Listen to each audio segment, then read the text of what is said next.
In many ways, their pleas for a peaceful resolution with Iraq carry a lot more weight than any political figure.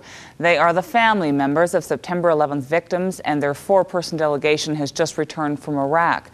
Joining me now, two members of that group, Terry Rockefeller and Kathleen Tinley. Both of them join me in New York. Ladies, good afternoon. Good afternoon to you, Kathleen. Hello. Start by helping us understand why, based on your experiences on September 11th and afterward, Terry, that you would feel inspired to go to Iraq.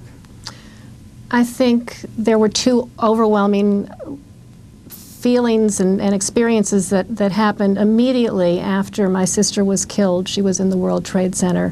One was, of course, just the deep sorrow and grief of losing her.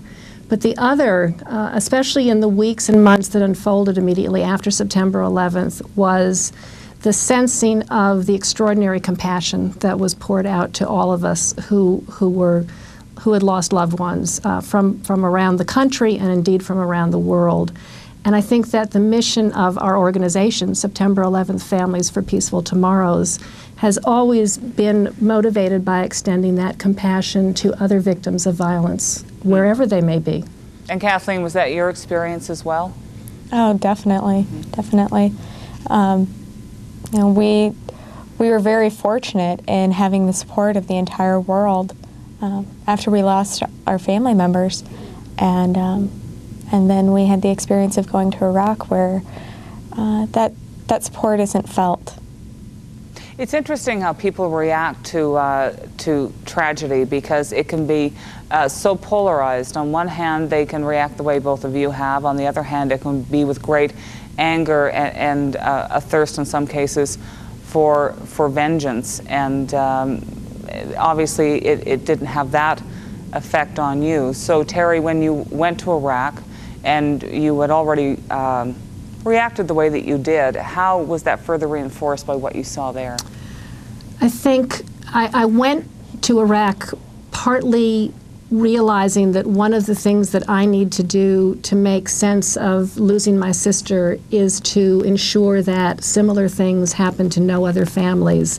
In particular, I'm concerned about the forces that allow terrorism to grow, allow more people to be recruited and trained as terrorists. And I was surprised at how openly the Iraqi citizens spoke to us about their pride in being a secular nation and their fear that both the economic hardships that they're enduring and the lack of opportunity, which are sending a lot of their young people to places like Saudi Arabia, to places like Egypt, that they are bringing back more fundamentalist religious ideas, so that the Iraqi people also are fearing the growth of terrorism in their nation. What I also just came back absolutely rededicated to was the notion that violence begets violence, and the real way to make our nation and our world safe is to stop war and to look for nonviolent alternatives for change and for disarmament. And Kathleen, your impressions and the thoughts that will stay with you as a result of your visit there? You know, I just keep having images of all the people that we met going through my mind. And you know, last night somebody asked me what my thoughts were on war with Iraq now, after having visited the country.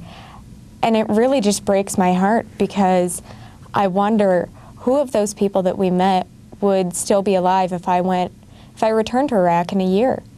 You know, who would I be able to visit with and see again?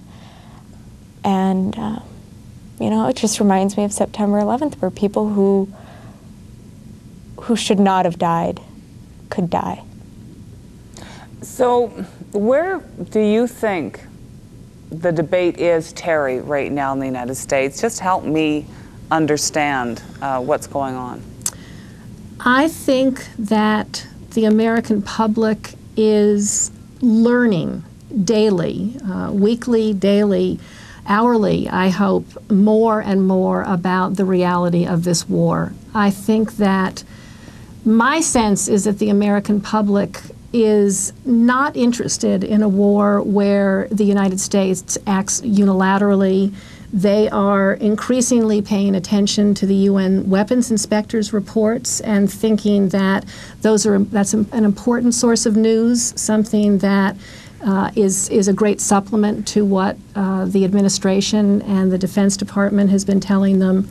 I think that, I hope that, our ability to come back and tell people stories of Iraqi civilians, stories of their hopes and fears about the future, will again open a new window on people's thinking about this war. And I believe that we've delayed this war. I think there is a growing peace movement in America that has in fact delayed the war from what many of us in August feared might be military action as early as October. We're now talking the end of January. We're now talking, the weapons inspectors say, give us another year. I think they might get another year. I think they might find weapons and take them away and find nonviolent ways to disarm the state over there. And that's my fervent hope. As much as I would enjoy to keep talking with both of you, we do have to end it there. But Terry, Kathleen, I thank you both very much. Oh, you're very Thank you. welcome.